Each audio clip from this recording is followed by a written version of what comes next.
నేను గతంలో మీడియాలో ఇచ్చినటువంటి స్టేట్మెంట్లకు సంబంధించి ఆయా స్టేట్మెంట్లో నేను బూతులు తిట్టానని, దుర్భాషలు ఆడానని నాకు సంతకం పెట్టమన్నారు.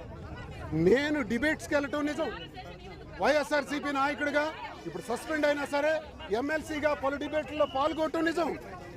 పార్టీల తాలూకా తీరుని ఎండగట్టడం నిజం. నేనెవరికి దుర్భాషలు ఆడలేదు, బూతు మాటలు ఆడలేదని చెప్పాను నేను. దానికి సంతకం పెట్టమంటున్నారు. పెట్టకపోతే మళ్ళీ 5 రోజుల్లో రమ్మంటున్నారు. ఇప్పుడు పెడితే రానివ్వరు, మరక్కర్లేదు.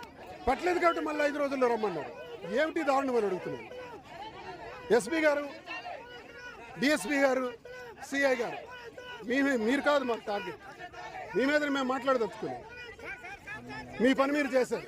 మీ చేత ఈ పని చేయించిన అచ్చెన్నాయుడు నాడే ఆడు నాకు టార్గెట్. ప్రజల పక్షాన ఉండి గట్టిగా చెబుతున్నా, ప్రజా ఉద్యమం, మహా ఉద్యమం ప్రారంభిస్తున్నాం. ఖబర్దార్ అచ్చెన్నాయుడు. పోలీస్ చర్యలు పోలీసులు చేయని. చట్టానికి నేను గౌరవిస్తాను. అంబేద్కర్ సాక్షిగా చట్టాన్ని గౌరవిస్తాను. చట్టానికి లోబడి నేను అన్ని సహకారాలు చేస్తాను. మళ్ళీ వస్తాను 5 రోజుల్లో. వచ్చి నా పూర్తి సహకారాన్ని అందిస్తాను. ఏం చేయబోతున్నారో చెప్పండి, ఎందుకు పిలిచారో చెప్పండి, దమ్ముంటే చెప్పండి.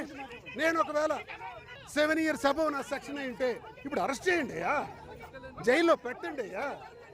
నేనే భూదందాలు చేయలేదే, అక్రమాలు చేయలేదే, అధికార దుర్వినియోగం చేయలేదే, కుంభకోణాలు చేయలేదే, మీలాగా లాంటి చరిత్ర నాది కాదు కాబట్టే అంబేద్కర్ సాక్షిగా వారి పాదాల ముందు ధైర్యంగా ఈరోజు నిలబడి మాట్లాడుతున్నానే.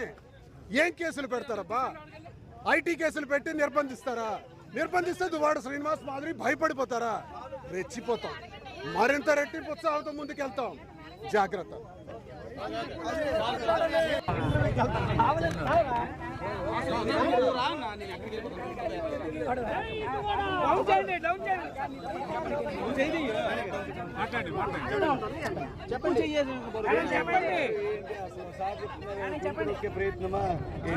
ఖచ్చితంగా సార్ గొంతు నొక్కే ప్రయత్నం. ఎందుకంటే కలింగల తరపున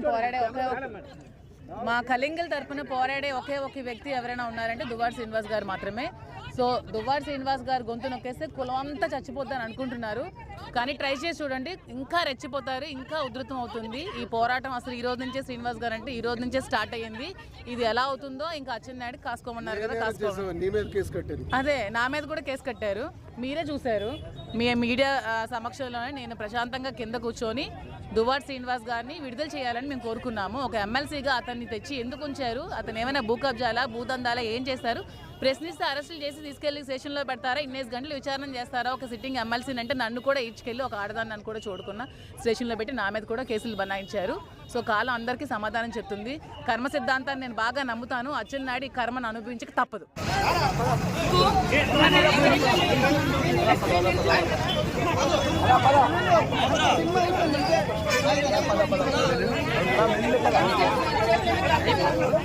తీసుకుంటా